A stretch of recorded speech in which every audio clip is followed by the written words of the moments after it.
हमर भतार बाकी खैनी बेचेला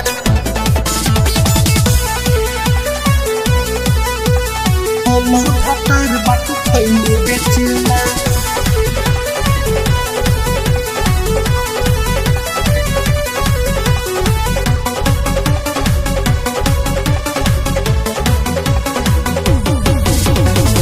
दीदी के भाग बड़ा चानी हा भौजी सुनिले जीजा जी रहेले सऊदी दीदी के भाग बड़ा चानी हा भौजी सुनिले जीजा जी रहेले सऊदी सखी के मरदा मिलल ड्राइवर सखी के मरदा मिलल ड्राइवर माहौल में टेलर खिंचेला एगो हमर भतार बाकी खैनी बेचेला हमर भतार बाकी खैनी बेचेला एगो हमर भतार बाकी खैनी बेचेला हमर भतार बाकी खैनी बेचेला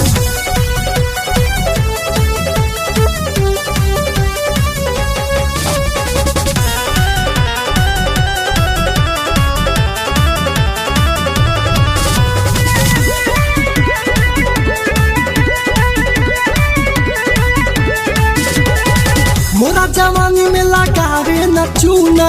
हमर भतार भौजी मिलल नमूना मोरा जवानी में लगावे न चूना हमर भतार भौजी मिलल नमूना माने न बात हमरे को नतिया रोजे उपास हम रहता खटिया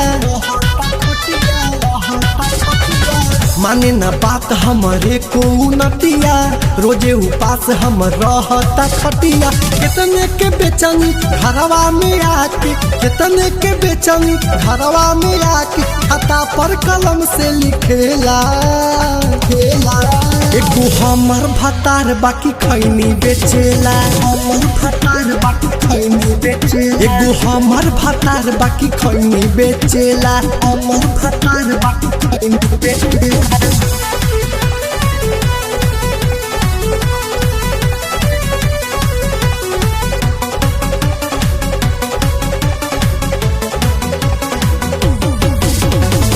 मर्द के सुख हमरा मिले ना रोजो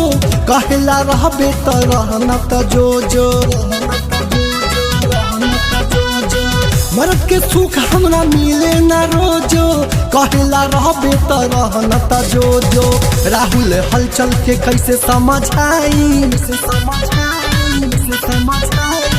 शिबू नीतीश के हम कैसे सिखाई राहुल हलचल के कैसे मनाई शिबू नीतीश के हम कैसे सिखाई एकरा से नीमन बाटे कुनलवा एकरा से नीमन बाटे कुनलवा अरवल में खेला खेलेला एगो हमर भतार बाकी खैनी बेचेला हमर भतार बाकी खैनी बेचेला एगो हमर भतार बाकी खैनी बेचेला हमर भतार बाकी खैनी बेचेला दीदी के भाग बड़ा चानी हा भौजी सुनेले जीजा जी रहेले सऊदी सखी के मरदा मिलल ड्राइवर सखी के मरदा मिलल ड्राइवर माहौल में टेलर खिंचेला एगो हमर भतार बाकी खैनी बेचे